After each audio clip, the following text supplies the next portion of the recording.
In the oral tradition of many tribes, I have yet to come across a tribal member from a tribe that does not have stories of giants roaming the land. And the way, as my father told me, and as it was told to him by his father, my grandfather, and passed down, the star people came from the Seven Sisters. The Seven Sisters being what we call the constellation of the Pleiades. The Seven Sisters and also the Warrior's Belt, which we know today as Orion. So from the belt of Orion, from that belt and from the Seven Sisters is where these star people came from. And the star people would come, they made themselves out to be gods because they had power, they had big medicine, like our people say. They were able to do great feats that the people were just astonished by. And so they took them to be gods because that's what they presented themselves to be. In that manner is how they then went and took the women from the different tribes. And from there is where the giant tribes were birthed from. The women did not survive the births of these giant beings. But as these giants continue to procreate and continue to spread across the land, there's many stories of the people and the tribes fighting against them. Sometimes, with good results, sometimes with bad results, until eventually there was a culmination of the flood that came and destroyed the giants off the land. We still have some stories of giants after the flood. Ishtipapa, which was a giant that lived in Georgia among the Muskogee Creek. Ishtipapa means man-eaters, because these giant beings would just come and take a regular-sized human being and just pick them up and just bite their head off and just drink the blood. Like popping the cap on a bottle. Boom, boom, boom, boom. So they received the name Ishtipapa, man-eater. The origin of them is not something that I know of that our oral tradition goes into. Like who created them? How did they begin? We don't have that. All we know is where they came from, and what constellations they came from to our people. And the giant races, they varied in height. They were the ones who built a lot of these ancient mound structures. We simply didn't have the technology to do it. Did regular-sized human beings have the time to do it? Yes. And there are copies of mounds that have been made. Just like there's the 3 pyramids in Egypt, 2 of those pyramids are copies of the oldest one. But they could not quite match the engineering, the architecture, the ley lines. They couldn't do it. So yes, there are mounds that native people have built, but they're a far cry from these gigantic mound structures that the giants built. It is good to mention that the stars, the constellations, the astronomy of the ley lines of the constellations, that's something that was taught to us by the star people. It was knowledge that was given to our ancient ancestors. And the belief was that there were certain times during certain seasons where there were portals that would open up into the spirit world. And markedly the equinoxes were the main times when this would take place. At Okmulgee, Georgia, in Macon, Georgia, modern-day Macon, Georgia, there's the remains of an earth lodge that is perfectly aligned for the summer equinoxes and the spring equinoxes. And so it was believed that when the people would gather there during those times, that those portals would open, those doorways would open, and it would open the lines of communication and also for these spirit beings to come through, and whether it was teach, trade, or even take people with them, they would do that.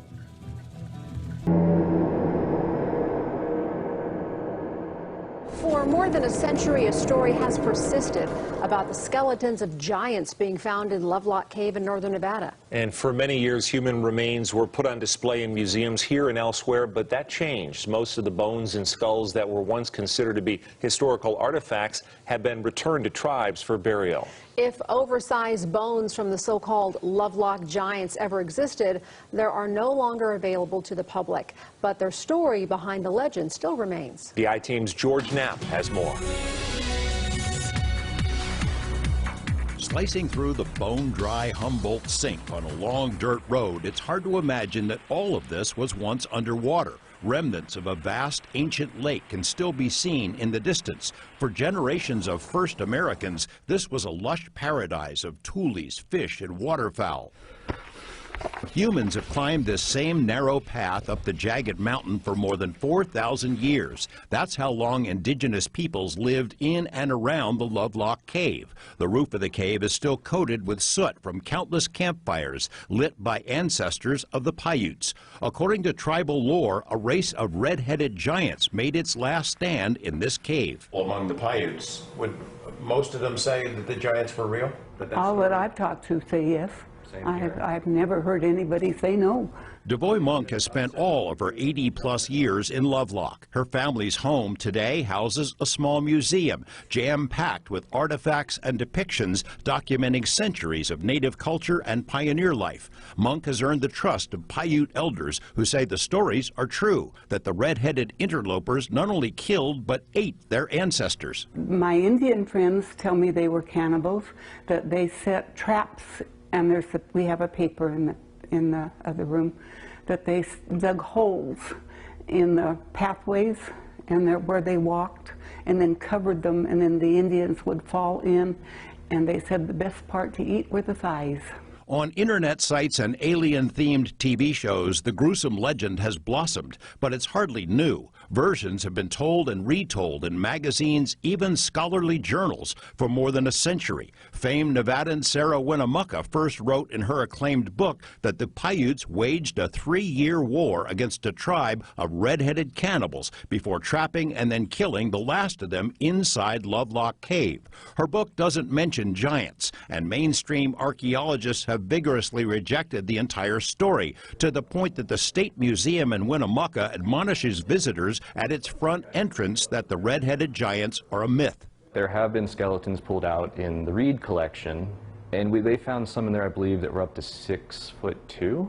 So when you think about that, you know, even back then, 6 foot was a very tall individual. Bill Snodgrass, the curator of the Marsden House Museum in Lovelock, thinks there is reasonable basis for parts of the story. In the early 20th century, guano miners began excavating the Lovelock Cave and uncovered thousands of artifacts, along with mummified remains, including a few specimens much taller than the typical Paiute of centuries past. Later, scientific excavations found troves of native antiquities, along with bones. Some human remains were destroyed. Others were sent to museums for display. A few, Snodgrass says, were consumed in bizarre initiation rituals. He adds there is evidence, including basketry, of an unknown culture that lived near the cave. Records show some of them had red hair.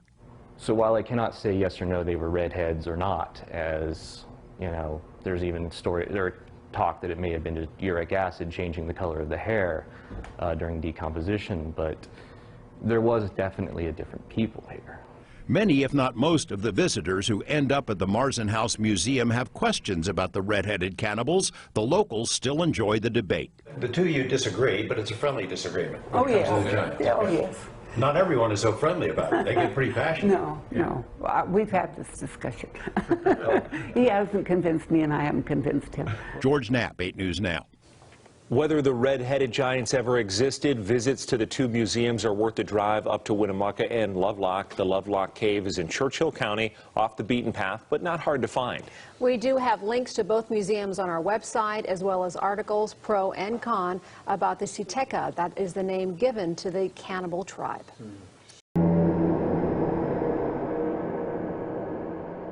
I discovered in the archives of Catalina Island, and it was taken by a very primitive archaeologist by the name of Ralph Glidden out on Catalina Island, which is part of the Channel Islands, which go from Santa Barbara in the Pacific Ocean, north of Los Angeles, all the way down to San Diego. And Catalina is sort of one of the bigger ones, and I've been out there numerous times. Well, Ralph Glidden was doing these primitive archaeological digs on the Channel Islands from 1919 and 1921. He was employed by the Hay Museum. The Hay Museum later got gobbled up by the Smithsonian. And he has a picture, and I discovered this picture in the archives. And the reason I got out there, I gave $1,000 to the contribution to the museum, because they were making a new museum, and that's how they let me into the archives where no one gets to see. And they had museum boxes and all these pictures and everything and letters and all of his works. And so they asked me, well, what do you want to see first? The pictures, please. So they bring out these boxes. And most of the time when you're in the archives, this doesn't happen. You can spend days there and not hit pay dirt. I'm hitting pay dirt in the first hour.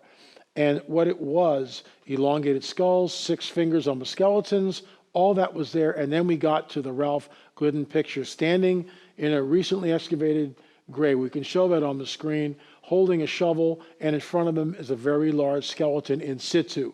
It's not a pile of bones. It's there, you can see it. Enormous skull, enormous skull. And what we did is we had 3 different researchers, and this thanks to you, who told me that they can do this. They digitized the picture, realized where the camera was, how far everything was from one another, and they created digital models of this thing. All 3 researchers put that skeleton at just around 9 feet. And that's what we're looking at. And that's it was a 9-footer. it was not a sickly, weakly skeleton. It was not. No. It was a Robust. husky, robust 9-footer. And that's in the book. On and on the story goes. Hey guys, here's a piece of news that shows a giant mound builder who was 9 feet tall, found in the city of Braden, Oklahoma. I'm Praveen Mohan, and this was published on August 26, 1934, on a newspaper called the Sunday Spartanburg Herald. Let's read through this piece. Indian relics, estimated to be from 600 to 2,000 years old, and including the thigh bone of a giant brave, are being taken in large numbers from a huge burial mound 4.5 miles southwest of here. Among the treasured finds is a large femur, indicating its owner must have been about 9 feet tall. Bones and skeletons of other human beings are of normal size. So you can see what they found is a group of skeletons, but only one of them was a 9-foot tall giant. You can see this as a common pattern in many of the newspaper clippings and even from the eyewitness accounts given by the Spanish conquistadors. You will read that there was a group of mound builders, but the leader or the leader's family were usually extremely large, ranging from about 7 feet to even 14 feet tall. And normal-sized people lived with them. Now, valuable pearls, several of them as large as the end of a person's thumb, have been discovered only to crumble when brought to light. Almost 400 seed pearls were found, arrowheads found in the mound, or of exceptionally fine workmanship. Again, this last line, which says the arrowheads found in the mound are of exceptionally fine workmanship, is another common concept among the giant mound builders. If you compare the tools used by the mound builders with other groups of people, you will see polished stone tools, so well polished that it's hard to imagine how they could have done it. So, what do you think? Do you agree that giant mound builders built these gigantic mounds all across the US? Are these mound builders somehow connected to the Nephilim mentioned in the Bible? All across the world, there are quote-unquote myths which talk about giants being born as a hybrid between gods and human beings. To star people for that, saw the daughters of men and took women and married them. And in that exchange, the Nephilim were on the earth in those days and also afterwards. And what's interesting about this, according to what Chief Joseph is saying, and you talk about some of that in the book also, that the Nephilim were on the earth and certainly in the Americas. And that is startling. That goes against really the history that we've been taught in our schools. But you mentioned giants and star people, and this is in Native American oral tradition, certainly in some of the tribes that I've talked to. But there's one account that you told me, which I found very interesting, with 2 tribes that they made a treaty. Tell us about that. Well, when I was in the service, there was a Mohawk gentleman who was also in the service with me. And he was sharing a story from his people about there was a time where the Allegheny, which is where we get the name for the Allegheny Mountains. Sure. That was the name for the giant And this tribes. is Alleghenies are where? Up in the northeast area. Okay. So Pennsylvania, New York. Right, Okay. the Allegheny Mountains. And according to their oral tradition, they had a very huge stronghold right across the river. And so they would frequently raid, when I say they, the giants would okay. raid the villages, taking the women, taking the men. They would easily, grab a warrior, bite their head off, drink the blood. I mean, that's the sheer size and stature of these giants. Well, the Mohawk put out a call to gather the warriors together because something had to be done. Sure. And I'm paraphrasing because there's a very specific way our stories are told, so I'm paraphrasing. And as they gathered the people together, many of the other nations of the Iroquois Confederacy did not want to go against the giants. Why is that? Out of fear. Out of fear. Because also they demanded tribute as well. Let me stop you. Folks, go back to the biblical prophetic narrative, which discusses David and Goliath. You remember that the Philistine, Goliath, comes out and blasphemes the God of the Bible, and none of the Israelis, of the Israeli army, will confront this guy. And this is, I mean, the parallels to the stories are incredible. Oh, absolutely. And so the Huron were the ones who answered the call. And so the Huron and the Mohawk sent out 2 scouts. And when they went across the river and they came back, they reported, yes, they're giants, they have a fortified city, but with the Creator's help, we can take them down. And so there was a large battle that took place. The warriors were victorious. And as a result, there was a wampum belt. Now, the northeastern tribes, they use wampum belts to record their stories. And this wampum belt still exists among the people. Wow. That records the story of the battle against the giants. And then the Huron and the Mohawk said that forever they will be at peace with one another because they were the only 2 that answered the call to go defeat the Allegheny giants.